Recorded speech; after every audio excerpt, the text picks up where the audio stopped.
Who do we have? Attendees.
Oh.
Um,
Okay.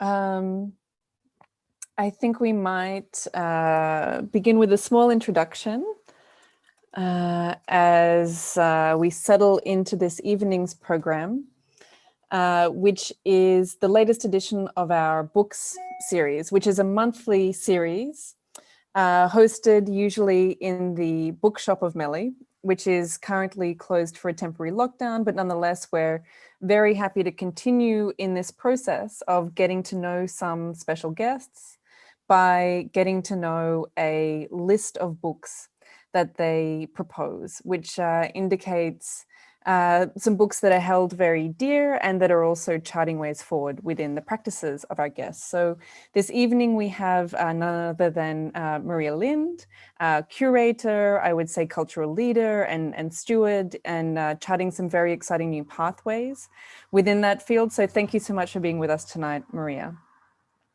Thank you, Vivian.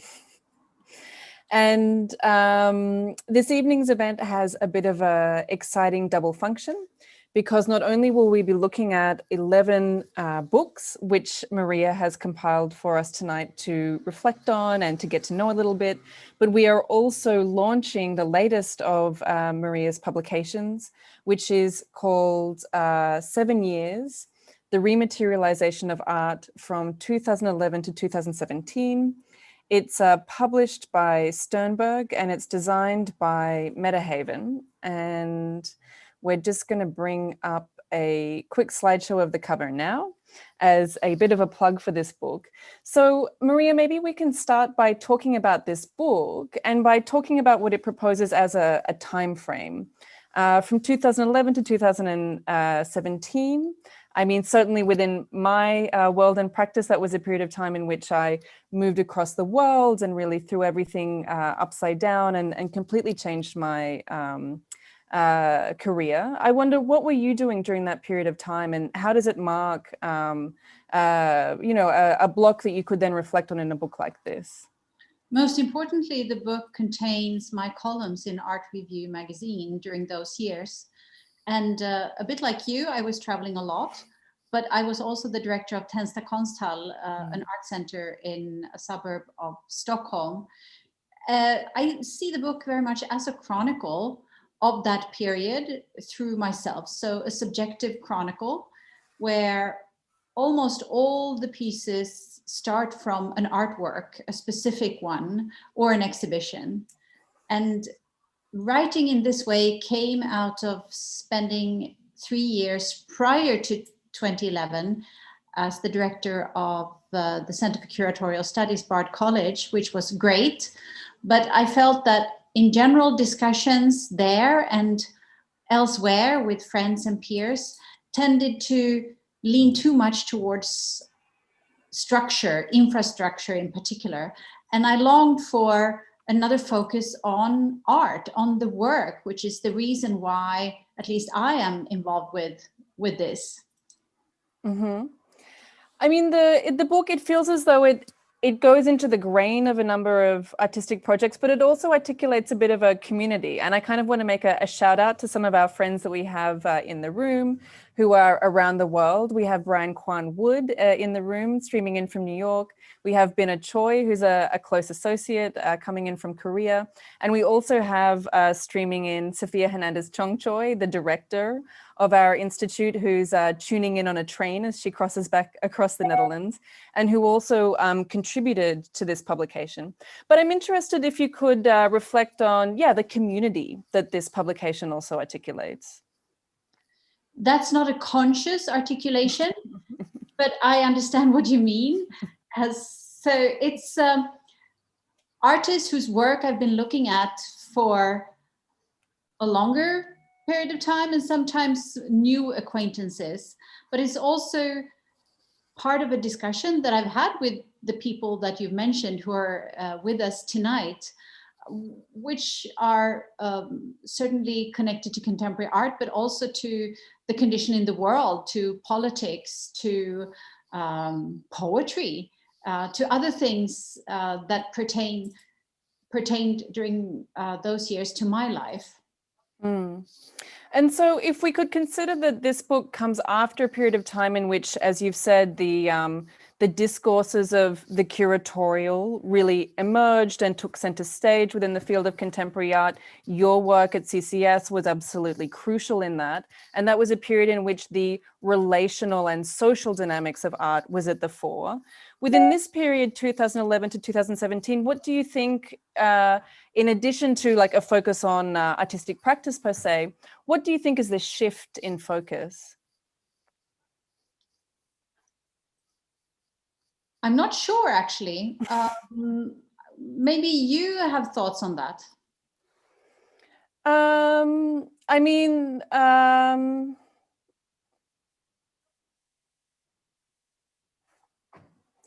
I would be interested in sort of reflecting on one of the pieces within the book, for example, which is by Philip Pereno, in which he really hones in on the notion of potentiality. Yeah, I think he spotted something that I was not thematizing in my writing or in the selection of projects that I looked at.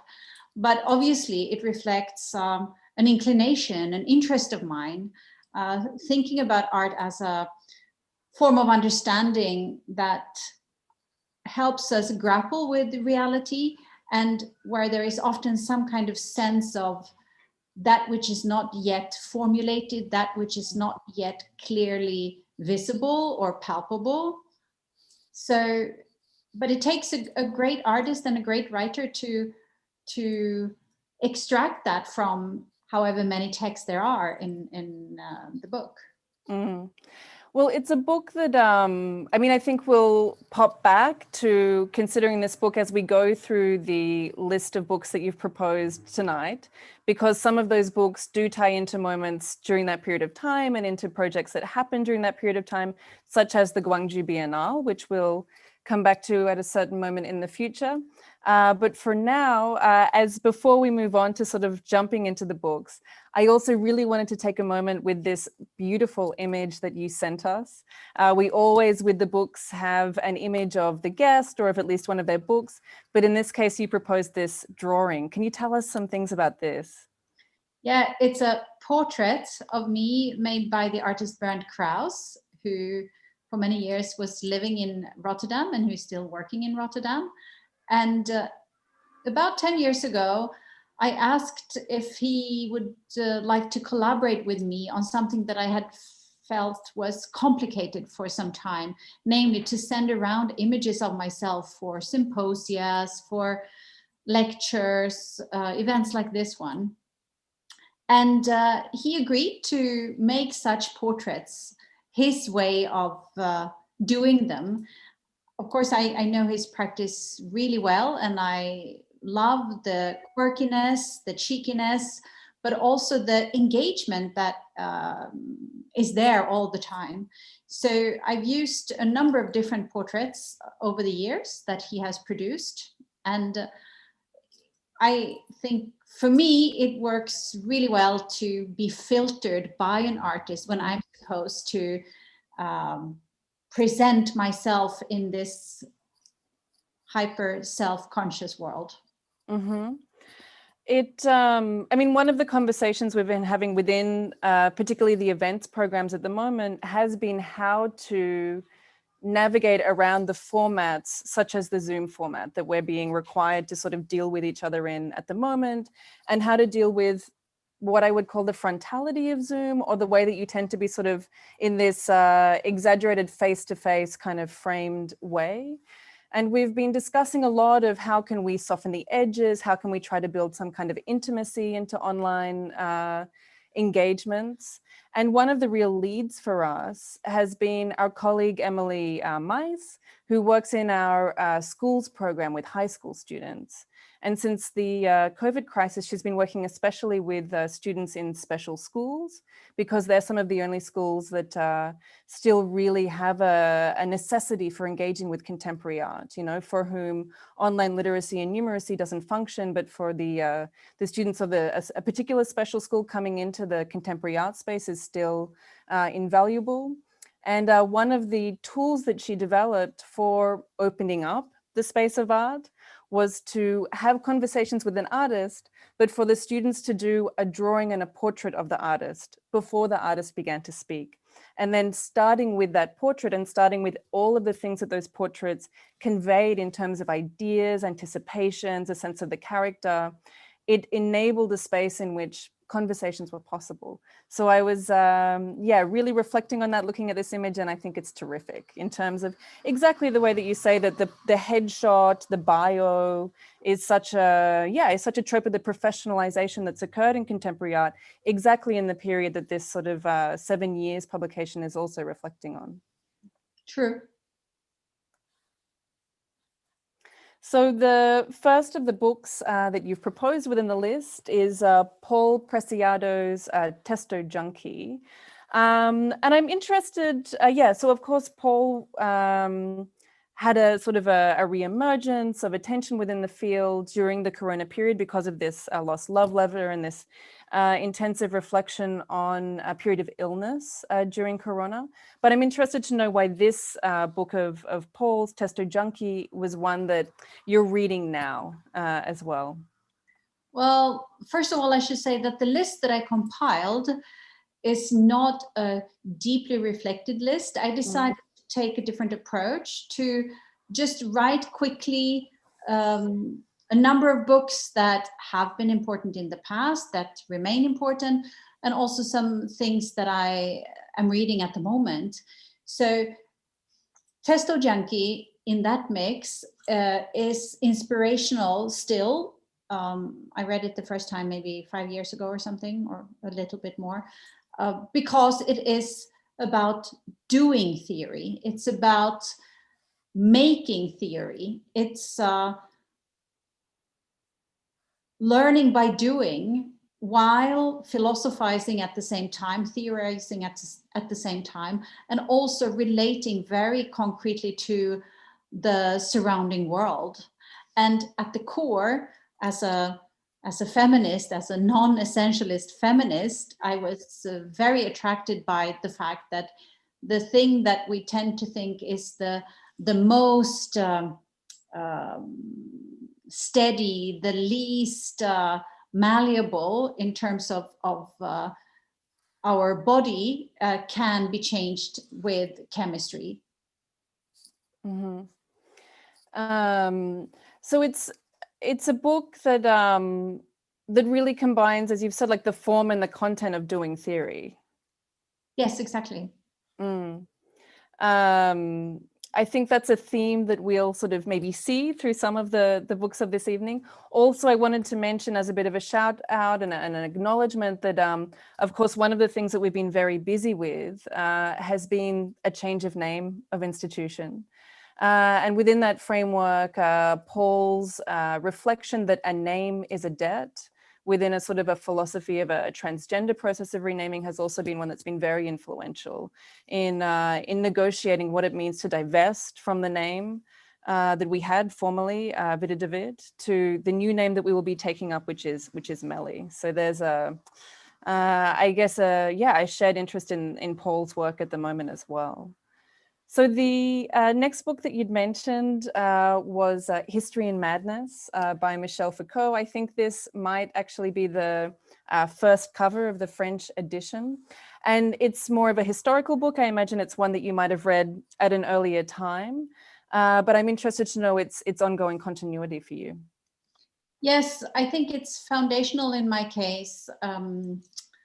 Discovering theory and philosophy in the first place in the late 80s, and studying at the University of Stockholm, it was extremely hard to get your hands on a Foucault book because they were constantly lent out.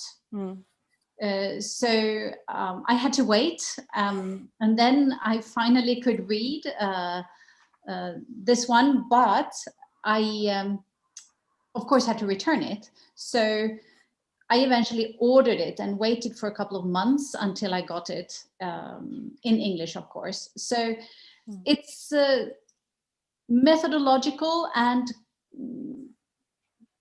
form and content and the mix of them again. A different way of looking at history, which also takes you somewhere else in the process. It's not philosophy strictly, it's not history, it's not theory, but it's all of that, but it is a synergy effect. So it's something else at the same time. I guess the way, I mean, my first reflection in terms of the first two books would be in terms of this concern of the the formation of subjectivity. Absolutely. And a critique of a formation of subjectivity. Absolutely. Yeah. So moving that into the area that you've already sketched an interest in, which is a feminism, a non-essentialist feminism. The next book was by Alexandra Kollontai, A Great Love. Kollontai is an author that you know very well. I am very new to. Looking at her biography, one of the things that very much strikes me is that around following the October Revolution in 1917, she became the long-term Soviet ambassador to Sweden. And at this point, I can't help but pause to kind of reflect on your current work at the moment. And maybe you can introduce to us where you are and what you're busy with at this point in time. Yes, I am in Moscow, in my apartment in the very city center. I moved here in August to take up the job as the Counselor of Culture at the Embassy of Sweden. And funnily enough, when Alexandra Kollontai came back from Stockholm to Moscow in 1945, she was called back by Stalin. She moved into an apartment only a few blocks from here. And over the last few years, together with Joanna Varsa and participants at Curator Lab, the curating course at Konstfack in Stockholm, plus the artist Dora Garcia, I've been delving into the legacy of Kollontai, both her writing, which is theoretical, essayistic, also reports and fiction, as well as her life story, which is pretty remarkable. And you mentioned that she was the ambassador for 15 years to Sweden. This is the reason why I have somehow been aware of her since I was almost a child, because she was a celebrity in Sweden. She was friends with the important feminists of the time, including some writers, and she appeared frequently in the public sphere. And it must have been my maternal grandmother who somehow pointed me to her, because my maternal grandmother was very interested in women's history. So she made sure I knew a few things. And so, as you've mentioned, you've perhaps in an inspired way taken this new direction within your career as well. And I'm interested to know how you reflect on the continuation of your cultural project, which has taken so many different forms in this new venture as well. It's truly an adventure. I moved here with my son, who is now 15 years old, in the middle of a pandemic, because the job just happened to be timed in this way. I think in the world we live today, contacts between people become more and more important. And I believe that is the most important thing I can do to keep the channels open and to make sure that cultural practitioners in Sweden and in Russia and beyond actually can have a meaningful exchange of some kind. And it's not going to be easier on the formal levels in the future, the way it looks now. So I feel that it's an important moment to try and forge things on the ground, as it were, from here. It's also fascinating to learn about the world of diplomacy and what you hear through the grapevine, for example, that there are rumors now that the reason why there is a newly instated council, Soviet council here on the state level, is that Putin will retire and that he might be sick with Parkinson or something like that. Let's see. But then also understanding what deep state bureaucracy actually entails. And so, yeah, it sounds like, I mean, in terms of the channel or the shape that this sort of 7 years book represents, it feels as though there's kind of a return to thinking art through the infrastructural as well in this period. Yes, and a different kind of reflection, perhaps deeper, wider, through different perspectives, actually, because of where we are right now. It pertains to climate change, it pertains to the political disasters that we see in many places. And one simple thing, you mentioned that for you, the teens have been very much to do with traveling across the world. This is something we, myself included, cannot go on with. So somehow it ended up being really timely to be where I am at the moment. Right. But how does one, because I mean, this played out in the Netherlands extremely clearly, and it's played out where I'm from in Australia as well, that the, how would you say, the conservative antagonism to the field of quote unquote contemporary art has often been configured against its extroversion, no? Like as something that's sort of porous and extroverted and internationally connected. And so how does one maintain that valuable facet of the field while acknowledging limitation? Well, by doing what you're doing with this series, making sure that we can use the digital means for things that they are good at. But I also think we have to keep on meeting each other and doing projects together at a different speed, maybe different scale as well. I have a memory of a very good friend of mine who would always quote you, in fact, because there was a comment apparently that you'd made that within the curatorial field, it was necessary to sort of critique what the work was and to think like, what is the useful skill? Whereas like a dancer, when a dancer retires or moves out of dancing, might become a Pilates instructor. What is the useful skill, you know, of the curator if it's stripped away from this contemporary art context? And perhaps you found it. Perhaps the cultural diplomat, the cultural attaché is the belated answer to that question. Yeah, let's see. I'm learning every day, figuring things out. It's extremely exciting and extremely cloudy at the moment. Well, in a good way. I think it's an amazing and bold experiment, and I very much look forward to following. But as we move forward this evening, this was the reader that you mentioned that you'd worked on. But you also mentioned within that your grandmother.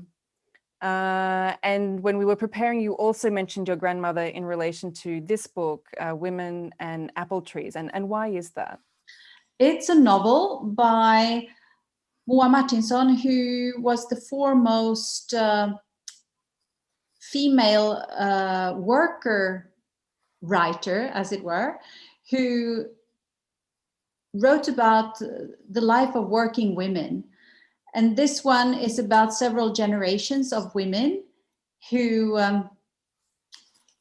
end up in different conflictual situations, but it's written with a lot of sharpness, and it made a big impression on me when I was maybe around 12 or something. And it was in fact my maternal grandmother who made sure that I read it. And this writer I know today, she knew Kollontai actually. Oh, wow. Through the cultural milieu of Stockholm. Exactly. Well, and I guess, and also Moa Martinsson came on a trip to the Soviet Union in '34 that was all prepared, but it was a group of writers from Sweden, and Kollontai, of course, helped organize that from her side in Stockholm. And is this also a world that your grandmother was part of or familiar with? What is the connection there? Yeah. No? She was a working class woman who happened to be politically quite aware and who was interested in the conditions of women and women in history, and women as cultural producers. We'll return to more perspectives on feminism later within your book list. But the next book that you suggested was a classic within a certain context. It's Mark Fisher's Capitalist Realism. Of course, it contains the very often repeated proposal that it's easier to imagine the end of the world than it is to imagine the end of capitalism. And so when it comes to this book, I mean, really, the challenge with this book I often find is how to move beyond how devastating its conclusion is. Do you know what I mean? Like it really articulates a kind of a finality or a kind of an exteriority beyond which is only some kind of a leap. And so I was wondering, again, how you are considering this book at this point in time. I think he was right, but also not right. I think he does a fantastic job describing the condition, but he didn't really see or maybe underline enough the cracks that are actually opening up, whether they're conscious or circumstantial. That was always the attraction also with this book. It's like a skipping board because it made my thinking about alternatives more not clear, but it helped somehow formulate a conviction that there are alternatives somehow, even if we don't know what they look like at this point. That's interesting because it's a book that's published in 2010. We're now in 2020, which is a number that I think will be very well remembered as the number of a year. And in many ways, it seems as though things have become unimaginably worse than what was thought in 2010. But as you say, there's also a sense that that extremes have been reached that demand responses and actions, and demand, as you say, this kind of radical work of imagination in terms of prizing over those cracks and insisting upon alternatives. Yeah, and of course that's a period that's similar to this sort of period that the 7 Years book charts as well, that decade of the 20 teens. Yeah. So the next book then, speaking of moving into those cracks, moving into language per se, is Lisa Robertson's The Weather. This is a book of poetry. She's not an author that I was at all familiar with. She's a Canadian poetess. How did you come across her work? I actually think it was Brian Kuan Wood who introduced me to her. Thank you, Brian. And it's perfectly brilliant. And somehow this particular volume landed in my hands at the right moment. And there is something about her post-humanism in the sense that she's writing about the weather without making it anthropomorph, with, of course, beautiful language, wit, and actually it's a case where you can laugh with poetry. And I think you have some volumes of her work there with you, although perhaps not this one. Yeah, The Men, pretty hilarious actually, if you can imagine a volume of poetry being hilarious. Cinema of the Present, which I think is her most recent one. And so The Weather is poetry that, I mean, is it largely concerned with nature, with the environment, and with climate? Is this how it functions as poetry? Yes, but it's also not that straightforward. But the framework is the weather and how it changes. Well, it's definitely one of the ones that I will be looking up following our conversations this evening, because yeah, those poems that really like prize open that possibility of thinking are absolutely invaluable in this year as ever. In a similar kind of direction, the next book that you mentioned is Han Kang's The Vegetarian. It's a book that relates to your time in Gwangju in 2016, but perhaps I could invite you to give a synopsis of what the plot line of this fiction book is. It is about a young woman, presumably in Seoul, who decides to become a vegetarian, and the repercussions go far beyond what she herself could imagine and what you as the reader could imagine. It is absolutely explosive. And thank you, Binna Choi, for introducing me to both The Vegetarian and Han Kang's other writing, which I think is fantastic. And I'm following her since then. And she contributed also to our symposium with the Gwangju Biennale Fellows during the opening weekend of the biennial that we co-curated. And I realize now when we're talking, Vivian, that a lot of the books feature in the columns in the book. Also, it's yes, sort of an interwoven. Yeah, they filter into the columns. Han Kang, Lisa Robertson. I actually wrote a column only about her poetry. So things come together and this is not something I thought of when I put together the list. But it is almost a kind of a hidden bibliography by the sounds of it, of that period of time. In that case, it goes to show a continuity as well, of sort of how that continues to influence at the present time. So in continuing a kind of a feminist approach, but as you say, a non-essentialist feminist approach, one of the most prominent figures certainly is Donna Haraway.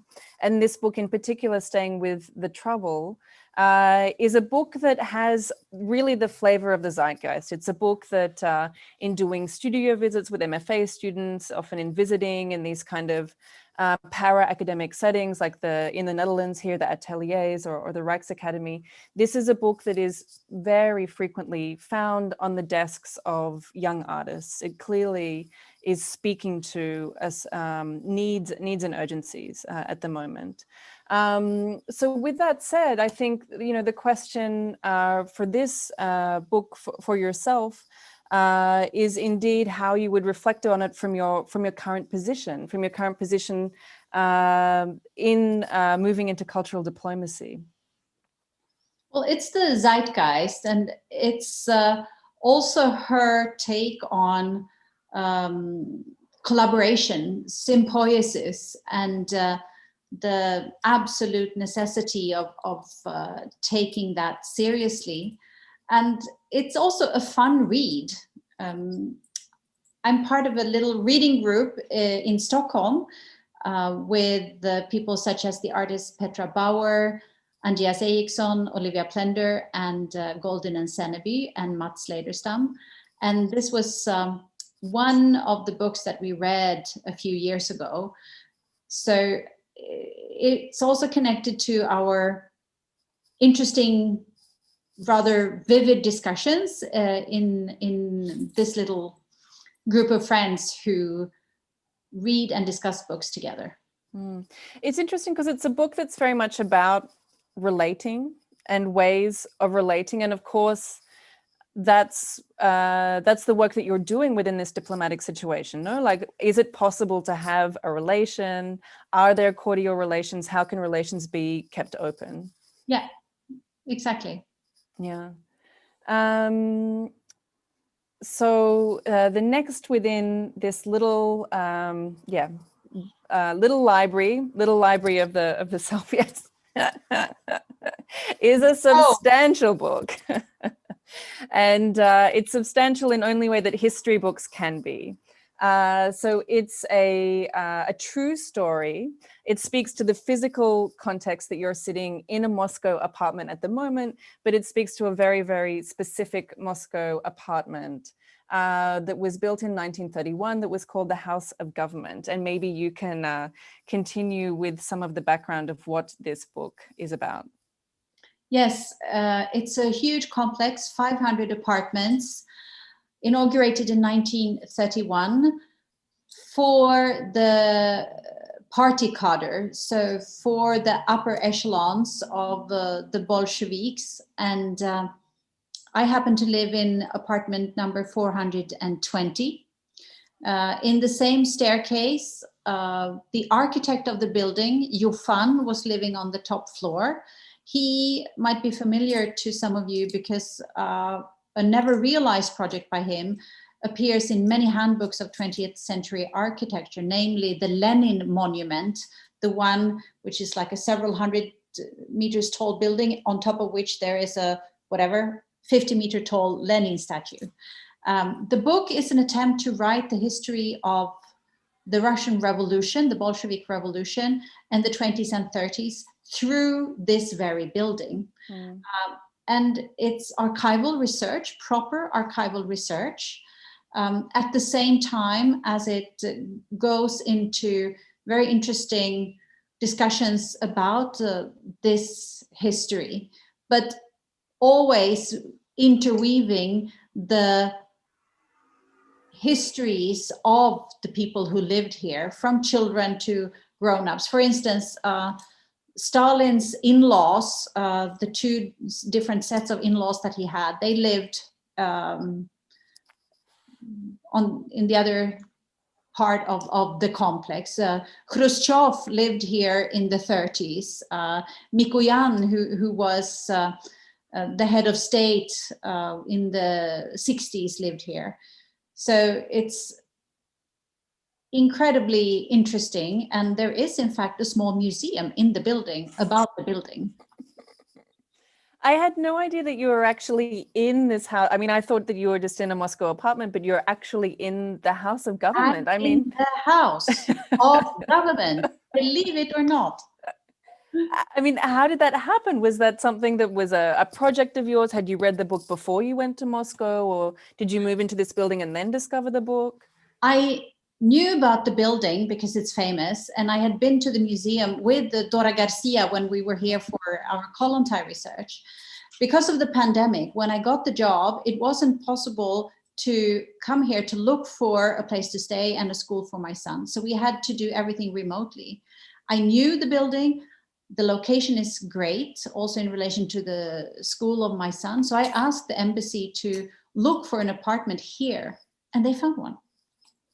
I am impressed. I'm very impressed and very delighted that this book has coincided so closely with the building and with the bookshelf behind you. It also seems like it's a very, I mean, it ends in a very chilling way, this book, no? I mean, ultimately, many of the building's residents are evicted from the house and then led to prison and to their deaths, in fact. Yeah, like Kollontai, the building is full of contradictions. So you have both the victims and the perpetrators living here, and a number of them being abducted and eventually killed.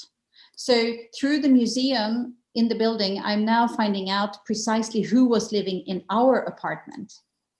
Wow. Have you made any steps in that? Is it known, or is it sort of still at a... I have the names. They're not famous people, but you can tell from the dates. So they live here for a couple of years each in the 30s. That they must have been taken away. Deported. Deported, yeah. How remarkable. Well, it's a historic moment to be in Russia, as you've sort of mentioned with this potential news story that you've dropped with us, and it's remarkable to connect with you in this physical history that you're sitting within at the moment as well. To maybe move to a piece of very personal history, I understand that you have with you a physical copy of this book, which is much older than the cover that I'm showing here. Yes. I think you should, I'm going to leave the introduction of this book entirely to you. I think no one could say it better. This is a children's book written in 1969 by Katarina Taikon, who was a Roma author and activist from Sweden. And when she got frustrated with activism working for the Roma cause in Sweden, where the Roma had been severely discriminated against for a long time, she decided to turn to children and to write children's books. So a series of autobiographical books about the character Katysy came out between 69 and 82. And I read them as a kid. I got this one when I turned 6. And I recently made an exhibition about this literary character. It was first shown at Testo Junkie, and then it was touring the country. And now I'm actually taking it here to Russia. And this is going to be translated into Russian. And most people are familiar with Pippi Longstocking. So one can think about Katysy as a kind of Pippi Longstocking, but very much from reality. And in the original book, there is a close correlation between the text and the illustrations made by Björn Hedlund. So the exhibition contains both original illustrations and the books and different further adaptations of the book. It's been made into a television series, a theater play, there was an LP record, a comic magazine, etc. I think it's fantastic. It's a year in which certainly at work, in the office, we've been thinking about intergenerational relationships very deeply. Of course, we've encountered this great endangerment of our older generation. We've needed to all reflect upon what that means within our personal lives, but also as a cultural institution. How can a space be accessible to older generations? Is that even feasible, or what would that mean at the moment? So I think also commencing with the application of a radical project or an activist project into the world and the forms of childhood is absolutely beautiful. You showed before some of the images within there as well of this illustration. Yes, so the artist who made the illustrations, he was rather influenced by the aesthetics of the 60s, psychedelia. It's a bit like posters from this period. I'm really glad that it's been republished, and that's what you have in your presentation. But I don't think the illustrations live up to the old ones. And then it's, I mean, of course, and it's through contemporary art that you've been able to recirculate some of those images as well. Yeah. Which is, again, this kind of repurposing of the infrastructure of culture that it seems that you're experimenting with at the moment. So to return to Testo Junkie, or to stay with Testo Junkie, the final in the reading list for today, in today's books event, is this book, Headless, a novel by KD. And I'm very curious if it's possible to disclose who KD is, but it was a book that was published by Testo Junkie. So I understand that it's a novel. Did it accompany an exhibition? No, it preceded an exhibition, and it was co-published with Triple Canopy and Sternberg Press. And it's a novel which is basically a detective story set in global offshore finance, and it takes you as the reader across the world in the murky world of offshore businesses and the art world as well. It mixes fictional characters with real people from the art world. So for instance, somebody like the artist Marysia Lewandowska appears, and a number of other people that you might be familiar with. It's actually a project by the artist duo Goldin and Seneby, who also wrote the introduction to the 7 Years book. And the novel was written incrementally over several years. So whenever they were invited to make new work for an exhibition, they would propose that a new chapter was being written by a travel writer, actually, originally. It all then came together as this one novel. So I think, first of all, it's a fun read. It is kind of exciting. There is suspense, there is mystery, and inspiration comes from Bataille and his Acéphale, the Headless Society in Paris in the 30s. But it's also about how you write a novel. So it's a performative novel, I would say. And it goes hand in hand with how the duo worked for many years, which is based on outsourcing, adopting the foremost working principle in our time, but in something rather unexpected, which is a novel. Mm-hmm. We, in fact, one of our recent 2 book sessions before this one was with a local art historian, David Moroto, who has published an entire book about artist novels, actually, and was very interested in the way that the form of the artist novel had kind of emerged over a certain period of time, over the last sort of 20 years or so. He kind of pitched Liam Gillick as kind of the starting point of a particular genre of artists, kind of shifting, like genre shifting to fiction as a way of continuing their creative projects. When encountering some of the market-oriented forms of contemporary art that sort of really burgeoned with the emergence of like the global art fairs, for example. So it sits within our recent conversations of books, but it also makes me kind of wonder what a fictionalized novel of your new career in cultural bureaucracy, perhaps / espionage. It's maybe perhaps the new artist novel that I would love to see coming from your direction as well. Well, let's. Wonderful. So I'm going to stop sharing so that we sort of go back to our 2 format form, and welcome any questions and answers as well, particularly from some of our colleagues who are in the chat. I think we had Bina mentioned that she had a question earlier that I'd like to invite her to place in the chat as well. I think perhaps Brian had a question that we'd mentioned earlier. And while those fingers get onto the keyboard, I mean, I was interested to reflect on the role that publishing has had for you. You've been quite prolific, you know. Consistently, we saw also the Kollontai as well as the 7 years.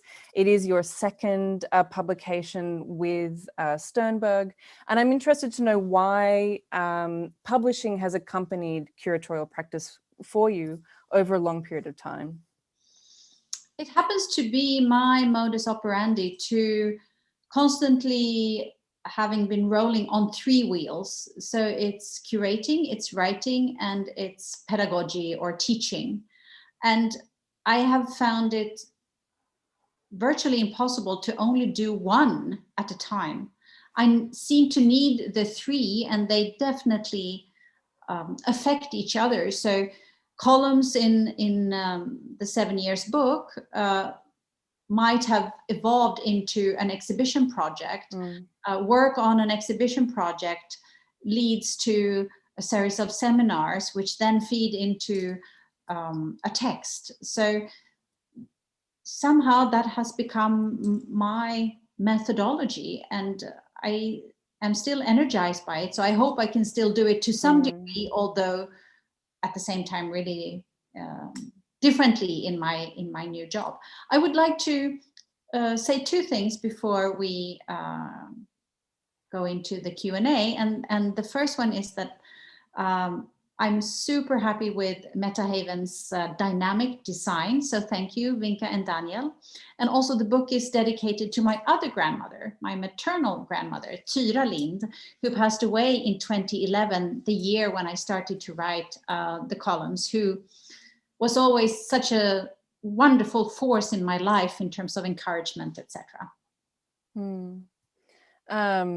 I remember listening to a podcast between yourself and Raimundus Malasauskas recently, in which you were also reflecting on your path into art, actually early on as well, like in childhood, and also through some of the influence of your grandmothers. Yeah, they've been extremely important. So Sophia, who is of course a contributor to the publication and writes an essay that's within 7 years, asks if you can speak about what some of your plans or ideas are in the work for your new role in Moscow, if that's something that you're able to disclose. Yes. So as with most jobs, I'm inheriting certain projects, and my remit is to work with culture at large. So my predecessor, who comes from literature, he has focused on that area. And for instance, he has set up a very interesting group of writers and translators from Sweden and Russia who over the last 3 years have met regularly. They've read each other's texts, they've translated each other's texts, they have published each other's texts. And this is something that will go on for sure. And I would like to start something similar with artists and with architects. And on Monday, we will kick off a similar structure, but for curators from 8 small and medium-sized institutions in each country. Because of the pandemic, we're beginning with webinars, and then eventually there will be study trips to the other place. And then we will see what grows out of that. There are also regular things that you probably know from the field of cultural diplomacy, which is to do with film programs that are being sent in particular to remote film festivals. And I'm appreciating more than ever what this actually can mean for smaller cities where cultural life is maybe not so vivid, that it's actually easy and inexpensive to get a set of recent films from a place like Sweden, particularly in Eastern Russia, it seems to be the case. And apart from that, I'm trying to feel what the situation is, getting to know people. I know the art scene quite well. So I need to figure out theater, music maybe less so, because within this field it's considered complicated because you often have to involve so many people for anything connected to that. And listen in and see where we stand.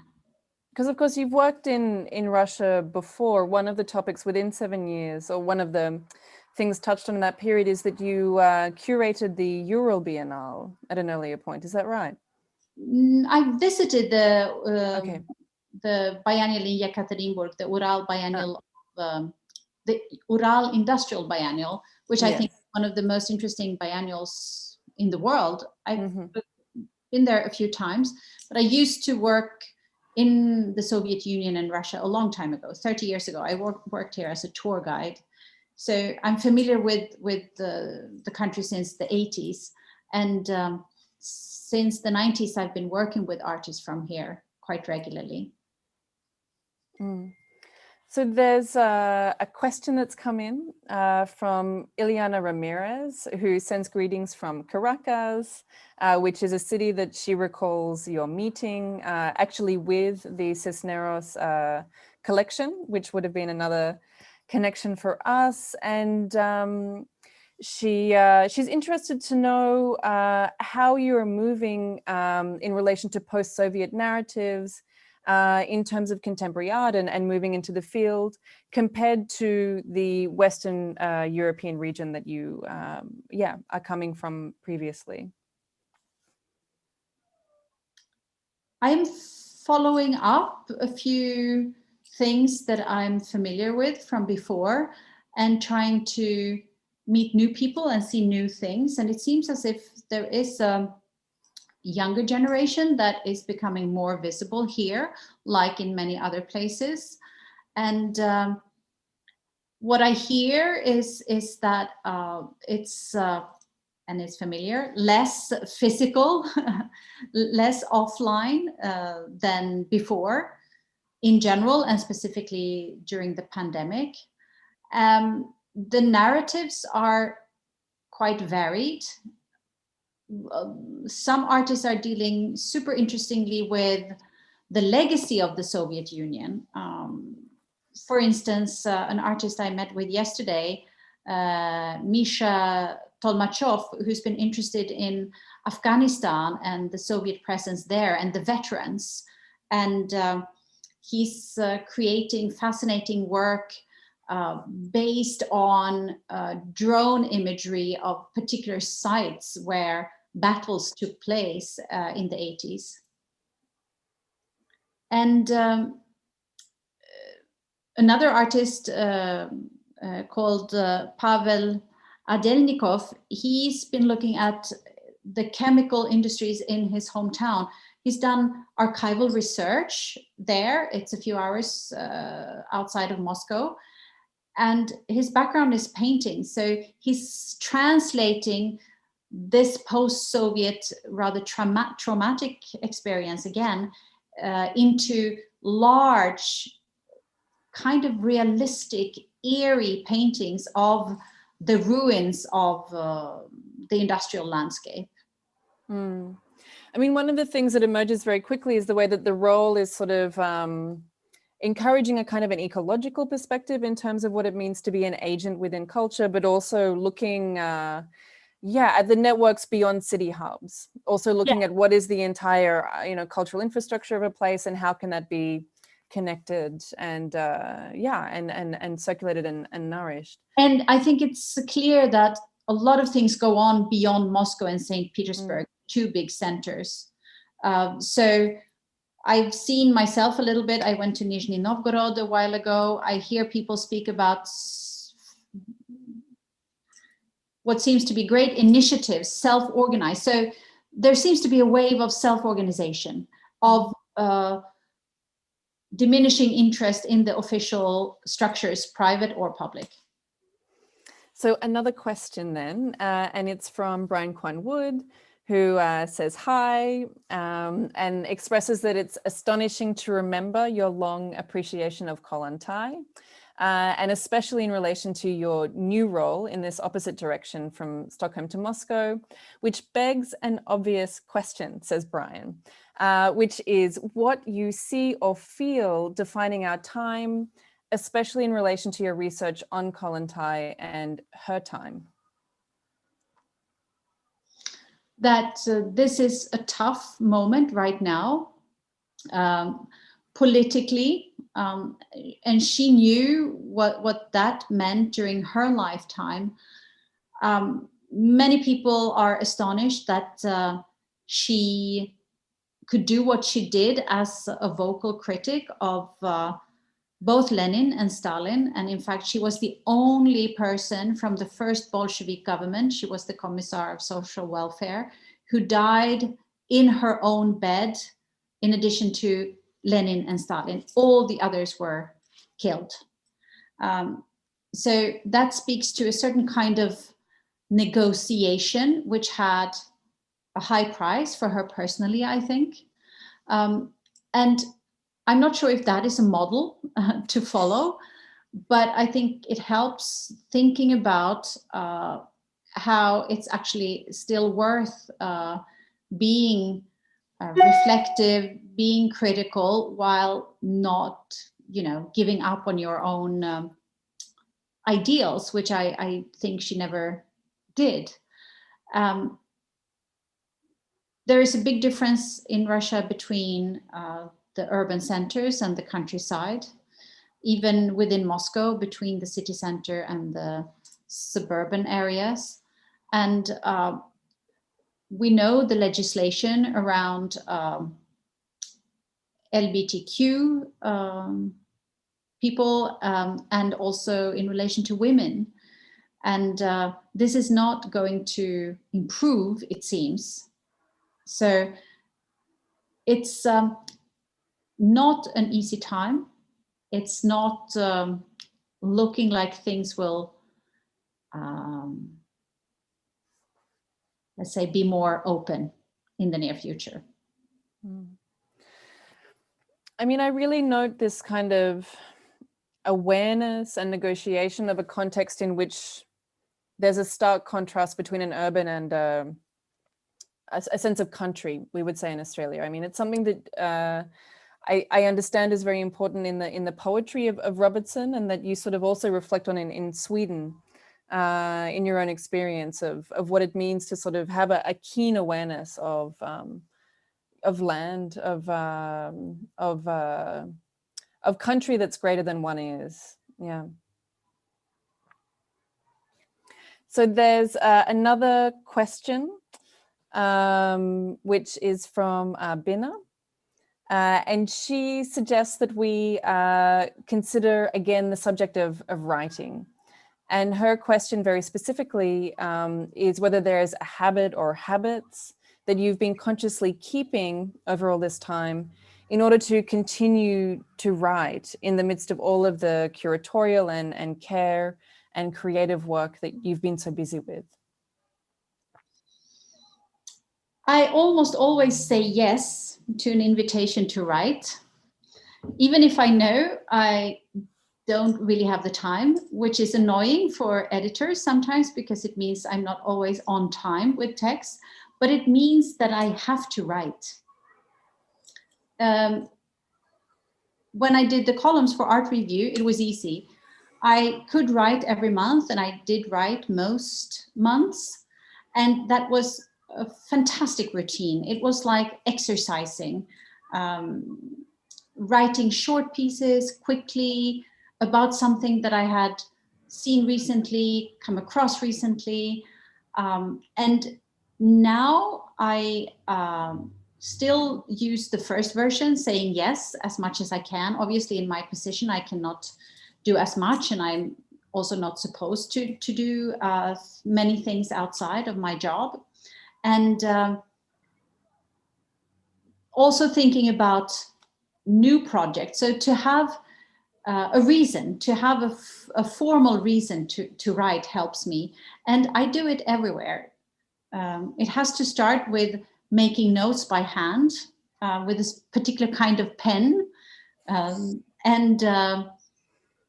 then it's using the moment when it comes, you know, sitting in a cafe, on a plane, before going to bed. And actually, I will be publishing a book in Swedish in the spring. It's about to be designed now. It's about contemporary art, written in Swedish, which I haven't done in a long time. And it's my version of the last 20 years of contemporary art, filtered through 20 case studies, so 20 artworks from 2000 till 2020. And that I've been quite busy with that over the last couple of years after I left Tensta and worked independently from Berlin. And it's been wonderful to have that as a Sputnik, as it were. Mm. It sounds like there's a logic of the study, of sort of studying artworks as a motor also for writing, and as a stimulus for writing. Yeah, and the sense of a practice as well. Thank you for these wonderful questions that we've had for the last couple of minutes. That was, the same part of Binna's question. Thank you, Binna. And before we sort of lead off and then start all of our weekends wherever we are on the planet, whether that's earlier in the day or for some of us very, very late at night, I was curious to ask what's next to your bedside table at the moment. Is there something new that you're diving into and beginning to read, or is it all, I can imagine there's a lot of policy documents that are plenty of reading at present as well? Well, This is a book of poetry in Swedish, Ida Börjel, and the title is peculiar, Konsumentköplagen, juris lyrik. So konsumentköplagen is basically the law of consumption. So it's a law protecting the rights of consumers, which is the basis of an incredible collection of poetry. And it takes the structure of the buyer and the seller and paragraphs, not exactly mimicking the law, but paraphrasing it, which ends up being a relational drama, as it were. You realize after a while that the buyer and the seller can be translated into a number of different relationships between two people. And it is so funny. And it's so beautiful. So perfect bedtime reading. Well, thank you for that bonus book, which sounds like another terrific suggestion. And thank you for sharing these with us. The list of books is on our offsite website, which is, I think, www.offsite.nl, which is where we keep all of our books lists, as well as some activities that are always, they're made for children.